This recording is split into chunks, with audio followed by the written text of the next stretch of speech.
For today's Budol's video, ayan, nabudol na naman tayo ng Shopee. Ayan, so umorder ako sa Shopee ng, alam mo yung may ilaw, alam mo yung may ilaw, ilaw talaga siya. Tapos may mga ceiling fan, ayan. So parang ilaw siya na may electric fan, ganun.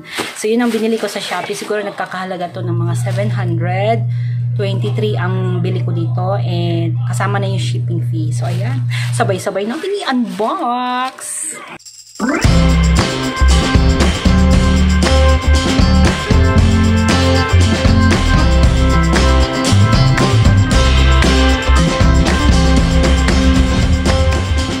Gano'n nabudol na naman tayo ng Shopee. Ayan. Actually, hindi naman tumubo mga pangga. Talagang gusto ko rin ito siya kasi marami akong nakikita sa FYP ko. And actually, dapat matagal ko na ito in-order. Kaya lang, dalawang isip ako. Parang sa isip ko, sabi ko, naku, parang luho lang naman ito. Pero, okay naman. Minsan, bigyan natin ng gift yung sarili natin, di ba? So, ayan. Ito yung in-order ko. Ano to siya mga pangga? Meron din to siyang extension. Pag medyo mahaba o mataas yung ceilings nyo, para hindi naman ganun kalayo, meron siyang extension. Hindi ko alam kung tawag doon sa extension na yun. Basta yun na yun.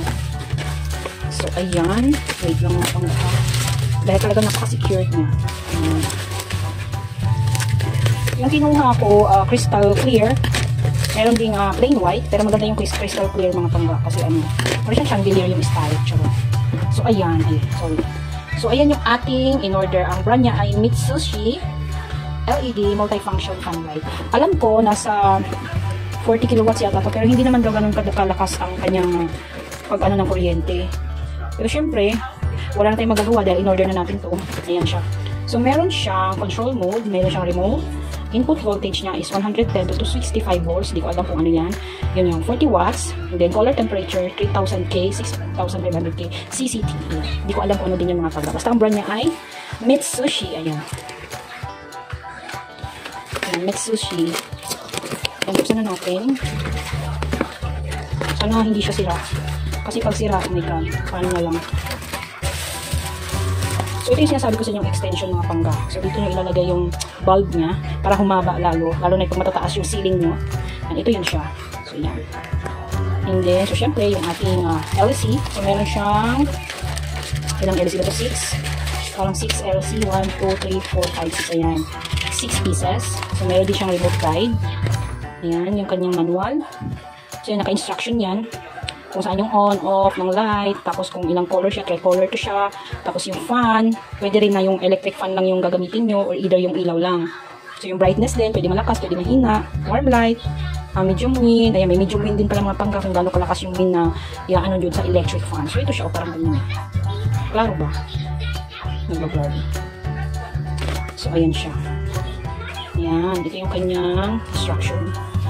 Diba? So, tignan natin yung bulb. So, ito na yung kanyang LC ba tawag dito? Basta yun na yun, LC. So, ito yung kanyang remote. Sana may libreng battery. Ayan, may libreng battery. So, ito yung remote niya.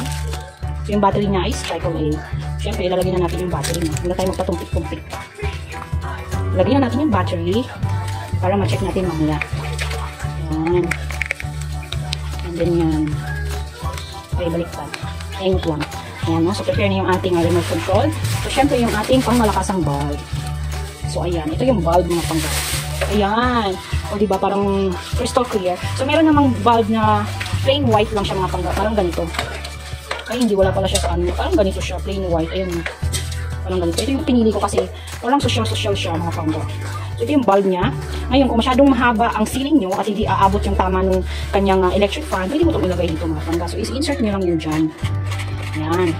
Pagka-insert niyan, ito na yung ipapasok nyo doon sa socket ng bumbilya. So, generated by kuryente talaga ito mga pangga ha. Hindi to chargeable. Ayan.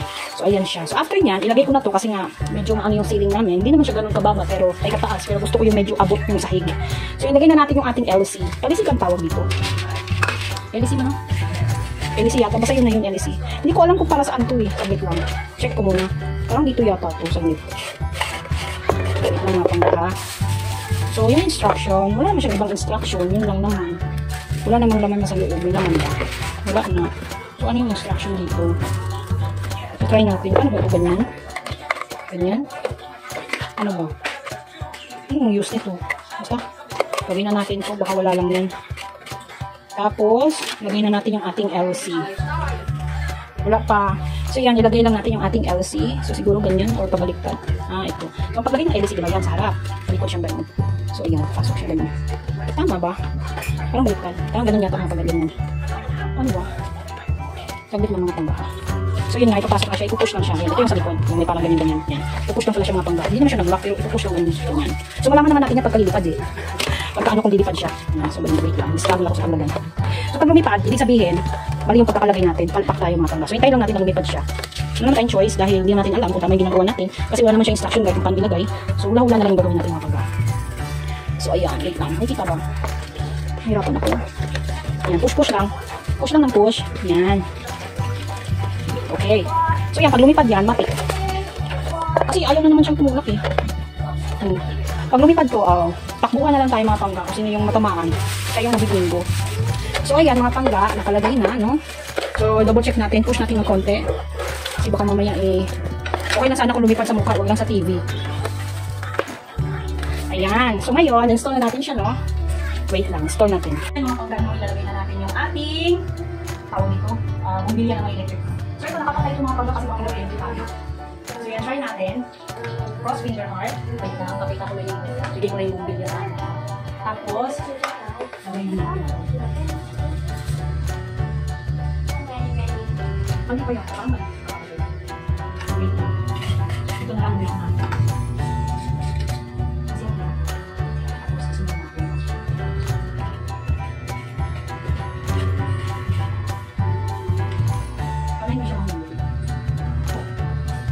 So ayan mga pagkano. So wait natin kung iilaw. Wait lang. Ayan. So pagkatatlo ganyan oh.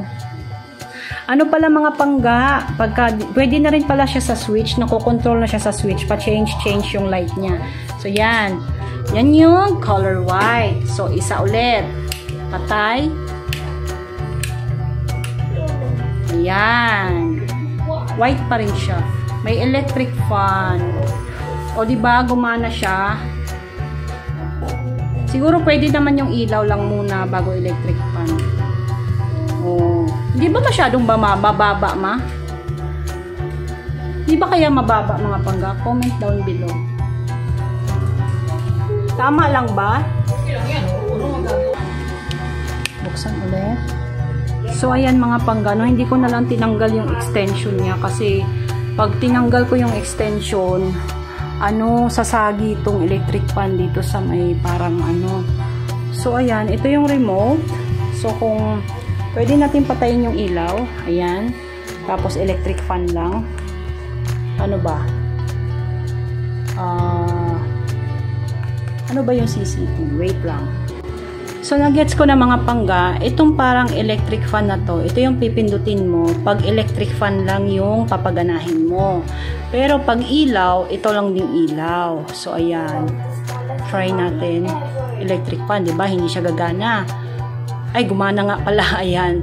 Pag open mo niyan, dito ka magbabase kung gaano kalakas ang gusto mo. Ito ba? Malakas ba? Ayan. Tapos itong pangalawa. Ayan. Super lakas. Ito yung pangatlo. Huwag naman sana lumipad.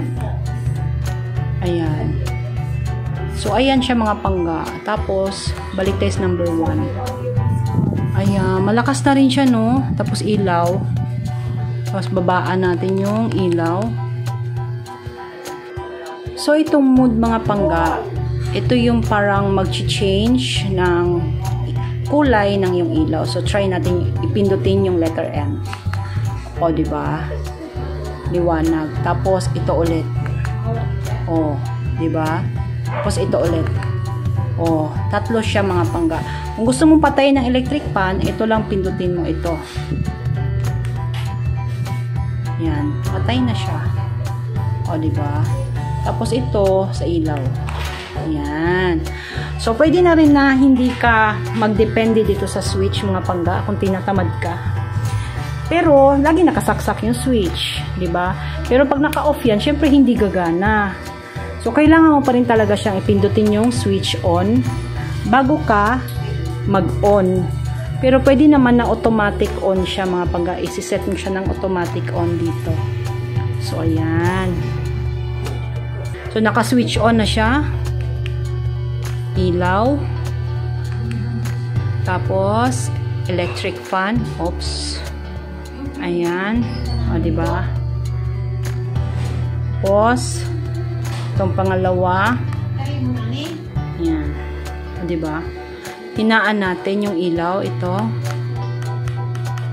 Pindutin mo lang. Kung gusto mo ng sobrang mahina, push ka lang ng push dyan. Pag gusto mo ng malakas, dito, dito, dito, dito. O, diba? So, ganyan lang mga pangga. Yan. So, yan yung ating crystal clear. So, ang ganda niya mga pangga. Crystal clear. So, ibahin natin yung ilaw. Wala. Wala daw? Diba? Iba-iba. Kulay. So, ayan. So, pwede natin patayin yung electric fan kung gusto nating patayin at para makatipid tayo. Ayan. Tapos, ibahin natin yung mode. Ayan. Ayan. Tapos, hinaan natin. Ayan. Na-gets nyo yung about sa remote. So, yan. Recap ulit natin mga pangga. So, itong red na to mga pangga, ibig sabihin yan, automatic yan. Pag mag-on tayo ng switch ng ating ilaw, iilaw na kaagad yung ating tawag dito, electric fan, tsaka yung ilaw niya. So, hindi ko to pinindot. Doon pa rin ako magbabase sa switch off and on doon sa ilaw. Tapos, ito naman, pag gagamitin mo yung electric fan na walang ilaw, ito yung papatayin mo. Pindutin mo. Ganun din dito sa electric fan. Pag electric fan lang yung gagamitin mo, walang ilaw, ito lang din yung pipindutin mo. So, ito naman is yung pagpapahina ng ilaw, tsaka pagpapalakas. Same din dito. Yun yung napansin ko mga pangga eh. Minus at saka plus. Ayan. Hindi ko lang sure kung ano ibig sabihin ng CCT. Basta, pindot lang ako ng pindot at yun, nagbabago naman yung lakas ng ilaw niya. Tapos, itong M, yung mood nitong ilaw, kung parang yung white, tapos yung dark, parang yellowish, ganun. Tapos, yung light yellow and light white, parang combination. Tatlong ilaw siya kibali. Ito naman sa electric fan, ito yung siguro number 1, number 2, at number 3. So, nung pinindot ko itong ito, tsaka number 2, parang same lang naman sila. Ang lakas. Ito naman, parang konti lang yung in-adjust. Pero okay na rin yun. Kasi ito, pag isiset mo yung timer, kung gusto mo 2 hours lang yung electric fan, pwede rin. 4 hours lang, pwede rin siya. So, ito naman, pag i-dim light nyo yung ilaw. So, pag halimbawa, pagka bukas nyo ng ilaw, ayaw mo nang magpahina, hina dito. Ito na lang yung didiretsyung pindot mga pangga. So, ayun. So, parang okay naman siya. So, yun yung ating review sa ating LED fan light. Ayan, LED fan light. Sa mga gustong mag-order dyan, ilalagay ko yung link sa description box kung gusto niyo mga pangga. So far, okay naman siya. Kaya lang parang, siguro hindi bago lang ako. Pero okay naman siya. Parang baba lang kasi sa kisame namin. Pero, siguro makaka-adjust din ako or hahanapan ko siya ng ibang pwesto. Kasi parang, parang ang baba talaga mga. Hindi ko sure kung baka dito ko siya ilagay o doon sa may kabila namin. Ayan. Ito ba? Ayan. So, hindi ko alam. Basta, okay naman siya. Worth it naman. Hindi naman damage yung item. And, yun lang. Sana nagustuhan niyo ating boodles for today. Sa mga gusto dyan, ayan. Lalagay ko yung link dito sa ating description box. Ayan.